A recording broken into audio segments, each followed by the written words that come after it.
I think my relationship with nature is one of the things I cherish most in this life. It's home. It's a stress-free place for us to be perfectly balanced and able to explore the world around us and ourselves. I find peace there.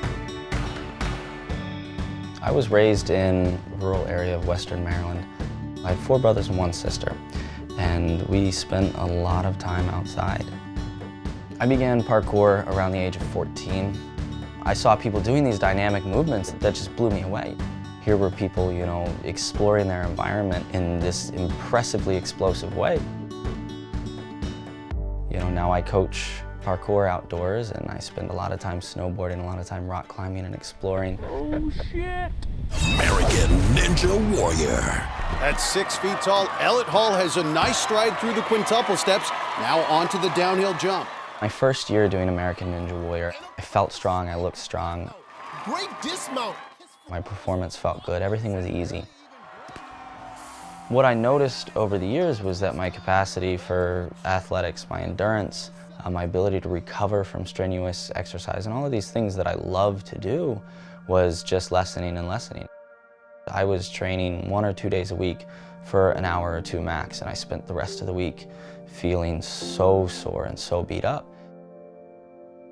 I ended up falling into some very serious depression. I didn't understand why I always felt beat up, why I always felt tired, downtrodden.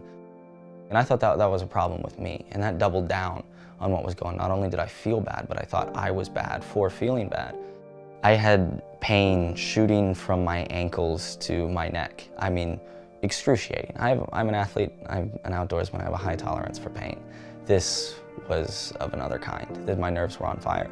My joints were aching. It felt like there was sandpaper instead of cartilage in every joint in my body. And not 3 days later, I wake up and the left half of my face is paralyzed. I had Bell's palsy. I mean, it was a crazy morning to just not be able to move, an entire half of my face. I was diagnosed with Lyme disease, and it was almost a relief to receive that diagnosis, to know that, oh, it wasn't my training that was causing these problems. There was something underneath.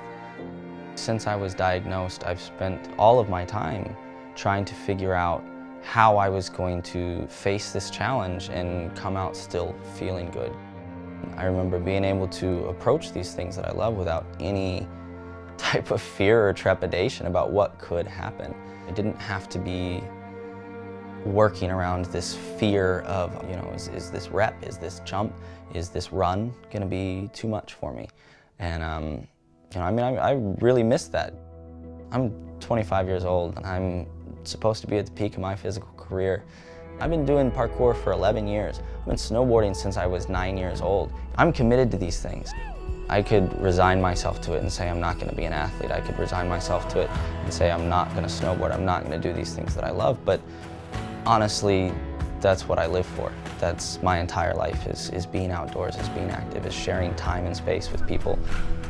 So what I've had to do is, find what my limits are, find out what works, and sometimes I push too hard and I back off a little bit. I still struggle with low energy days, with depression days where I'm so clouded, where I'm so fogged up that I can't shake off this feeling of negativity. Those are the days that it's really a struggle, and those are the days where I have to really search within myself to find some peace. So much worse than bad physical symptoms is going to be, the death of our happiness, is going to be the death of our hope. I practice a sport that is based around challenge. The back of my shirt right now says the words "embrace challenge." I would encourage everybody to do that. These are the circumstances that we have, and they are very, very hard.